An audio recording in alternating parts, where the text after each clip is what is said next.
Hi everyone, स्वागत है आपके अपने चैनल सरकारी नौकरी में।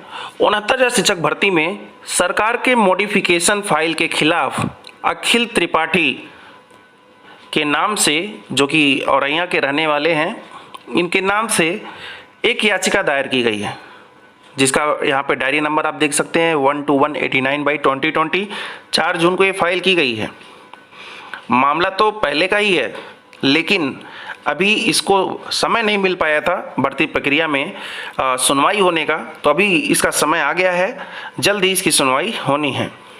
फिलहाल यह मामला बताने का कारण यह है कि सरकार ने जो 37 पेज का, लगभग 37 पेज का जो मॉडिफिकेशन फाइल दिया हुआ है सुप्रीम कोर्ट में, उसके परिप्रेक्ष्य में, उसके विरोध में अभ्यर्थियों ने 89 पेज का मॉडिफिकेशन फाइल का एक तोड़ रखा है कि आपकी जितनी 37 बिंदु हैं, 37 पॉइंट हैं, चाहे वो पेज के अनुसार हो, चाहे बातों के अनुसार हो, और चाहे आप उसमें कुछ मैटर के अनुसार रखे हो, 89 में सारे इंक्लूड हो जाएं। इसीलिए यह जो है 89 पेज का रखा गया है, ताकि इसका तोड़ रहे।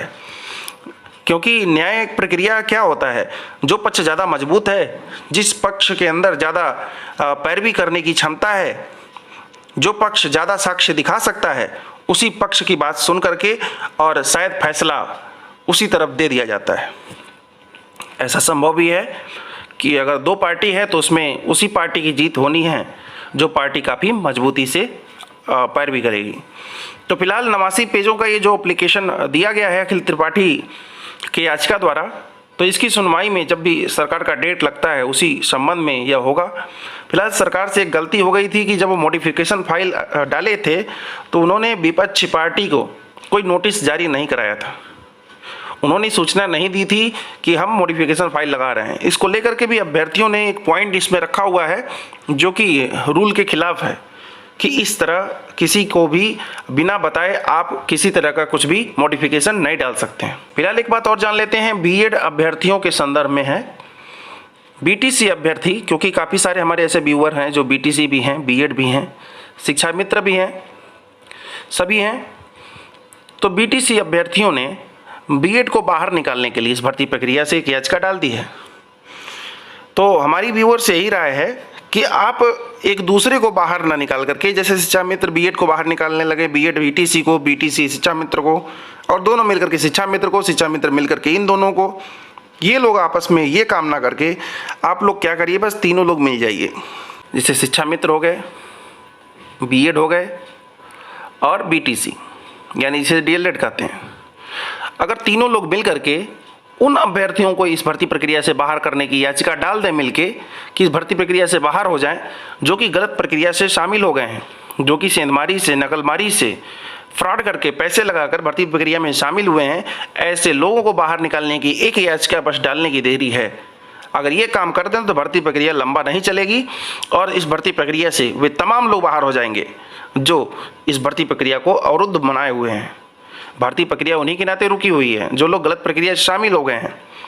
अगर फ्रॉड ना होता, नकल ना होता, तो भर्ती कभी साल भर पहले ही हो गई होती।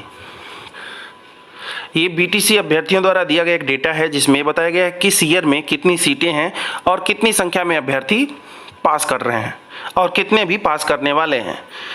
यह डेटा देने का बस यही तात्पर्य है कि हम लोगों की संख्या, यानी कि बीटीसी वालों के अभ्यर्थियों की संख्या ज़्यादा है, यानी कि अभ्यर्थी ये कह रहे हैं कि हम लोग काफ़ी संख्या में हैं, तो इसलिए हमें प्राथमिकता मिले। फिलहाल एक न्यायिक विषय है, जो इसका फैसला करना है वो जज साहब को करना है।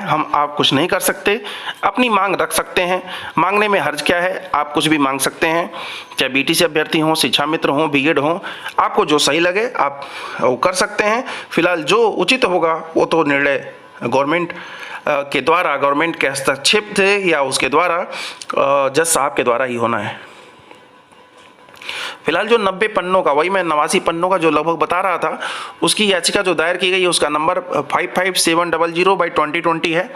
सुनवाई के लिए बिल्कुल तैयार हैं अभ्यर्थीगण, की सुनवाई जब हो जाए तब वो तैयार हैं, क्योंकि उनकी तरफ से कुछ भी ऐसी त्रुटियां नहीं हैं जो दिख रही हैं।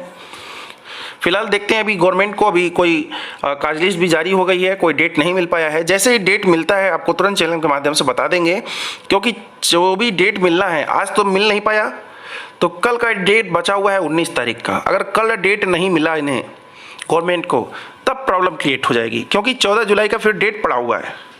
फिर इसके पहले कुछ होने की संभावना नहीं लग रही है, ना के बराबर है। फिलहाल चमत्कार कुछ भी हो सकता है, भर्ती प्रक्रिया में इतने चमत्कार हुए हैं, कहीं कुछ भी हो सकता है, कहीं कुछ भी होने की पूर्ण आशा की जा सकती है। फिलहाल 19 तारीख का समय जो है बड़ा ही महत्वपूर्ण रहेगा जानने के लिए, क्योंकि जो भी फैसला लेना है उसी दिन लेना है, क्योंकि काफ़ी प्रेशर होगा इसको लेकर के न्यायालय पर भी, क्योंकि काफ़ी सारे जिंदगियां जो हैं जुड़ी हुई हैं भर्ती प्रक्रिया से। वहीं आगे देखते हैं, बहुत कुछ है जानने को। थोड़ा जान लेते हैं, अनामिका के नाम पर ये तैनात जो बंदी दिख रही हैं, ये मास्क लगाई हुई हैं कोरोना के डर से। बस कोरोना से इनको डर है, बाकी समाज से कोई डर नहीं है कि मेरा नाम जब आएगा, जब मेरा नाम उछाला जाएगा चेहरे के साथ कि मैंने कितने लोगों की ज़िंदगी बर्बाद की है, तब इन्हें थोड़ा भी डर नहीं लगेगा, जो कि नहीं लग रहा है। इनके निवास प्रमाण पत्र में थोड़ी खामी आ गई थी, तब जाकर के इनका फर्जीवाड़ा खुला। यह आरती हैं और अब यह आरती गा रही हैं बैठ करके जेल में, क्योंकि यह अनामिका के नाम पर नौकरी कर रही हैं। आपको पता होगा काफ़ी सारी अनामिकाएं पकड़ी जा रही हैं, यह भी एक तरह की अनामिका हैं।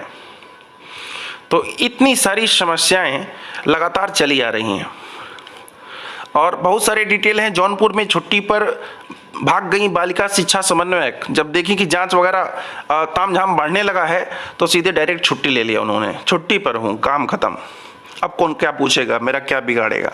लेकिन बिगड़ के तो रहेगा ही। आवेदन पत्र और बैंक खाते में मिला दूसरा फोटो, ठीक है, दोनों में चेंजिंग था, फोटो दोनों दो था। बैंक में तो वही फोटो चाहिए ना जो सैलरी लेने जाएंगे, आवेदन पत्र में तो कोई कर ही रहा है नौकरी, क्या करना है। जो सैलरी लेने जाएंगे तो पासबुक में जो फोटो है उसी से मतलब है। तो देखिए बस यही है।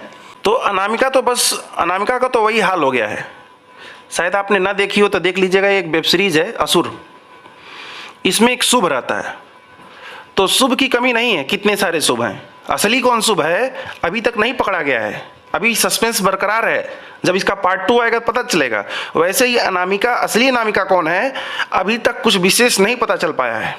जो भी अनामिका पकड़ी जा रही हैं पता चल रहा है नहीं, एक अनामिका भी और है, यानी कि ये वही वाली कहानी हो गई है शुभ वाली। जल्द ही सब कुछ सामने आएगा, क्योंकि सबका एक बार सामना सच्चाई से तो होना ही है।